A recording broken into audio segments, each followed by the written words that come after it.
बिहार की राजनीति एक बार फिर हलचल मच गई है। इस बार सुर्खियों में है आरजेडी सुप्रीमो लालू प्रसाद यादव के बड़े बेटे तेज प्रताप यादव, जिन्होंने अब खुलकर न केवल राज्य सरकार बल्कि अपने छोटे भाई और नेता प्रतिपक्ष तेजस्वी यादव को भी निशाने पर ले लिया है। तेज प्रताप यादव ने अपने एक्स से कुछ तस्वीरें साझा की, जिसमें वे वैशाली जिले के बाढ़ प्रभावित इलाकों में लोगों की मदद करते हुए नजर आ रहे हैं। ये क्षेत्र राघोपुर विधानसभा अंतर्गत आता है, जो तेजस्वी यादव का निर्वाचन क्षेत्र है। तेज प्रताप यादव ने अपने पोस्ट में लिखा कि आज वैशाली जिले के राघोपुर विधानसभा अंतर्गत बिदुपुर ब्लॉक की विभिन्न पंचायतें बाढ़ से प्रभावित हो चुकी है। अधिकांश गांव पानी में डूब चुके हैं, लेकिन नीतीश बीजेपी सरकार और यहाँ के सांसद व विधायक की ओर से अब तक कोई मदद नहीं पहुंचाई गई है। तेज प्रताप ने लिखा कि जब उन्हें स्थानीय लोगों ने राघोपुर की दुर्दशा के बारे में बताया तो वे चुप नहीं रह सके और स्वयं मौके पर पहुंचे।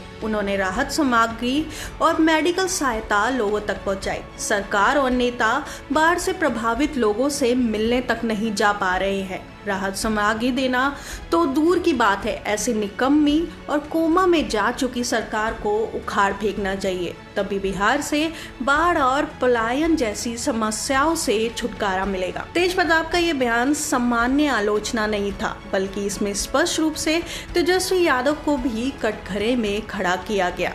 भले ही उन्होंने नाम नहीं लिया, लेकिन जब उन्होंने राघोपुर के विधायक पर सवाल उठाए तो निशाना साफ था, तेजस्वी यादव। राजनीतिक विशेषज्ञों का मानना है कि तेज प्रताप का ये कदम केवल सरकार पर हमला नहीं, बल्कि अपने भाई तेजस्वी यादव के नेतृत्व पर भी सवाल खड़े करना है। गौरतलब है कि तेज प्रताप यादव आरजेडी से निकाले जा चुके हैं और फिलहाल वे अपनी अलग राजनीति राह बनाने में जुटे हुए हैं। पिछले कुछ समय से वे न केवल पार्टी से बल्कि परिवार से भी दूरी बनाकर चल रहे हैं। उन्होंने पहले ही ये घोषणा कर दी है कि वे महुआ विधानसभा सीट से चुनाव लड़ेंगे। महुआ वे सीट है जिसमें उन्होंने 2015 में पहली बार जीत दर्ज की थी। राघोपुर में उनकी सक्रियता को राजनीतिक पंडित आगामी विधानसभा की तैयारी के तौर पर देख रहे हैं। संभव है कि तेज प्रताप इस क्षेत्र से भी अपना जनाधार मजबूत करने की कोशिश में है।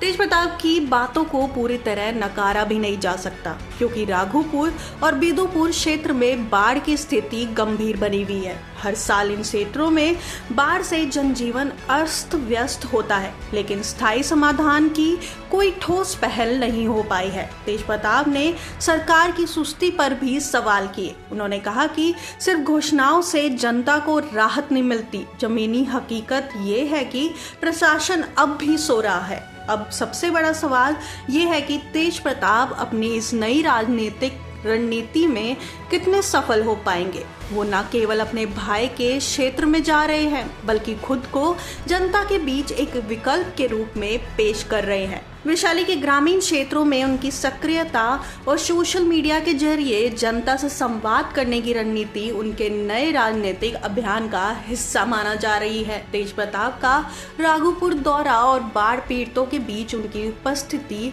राजनीतिक दृष्टिकोण से बेहद अहम मानी जा रही है।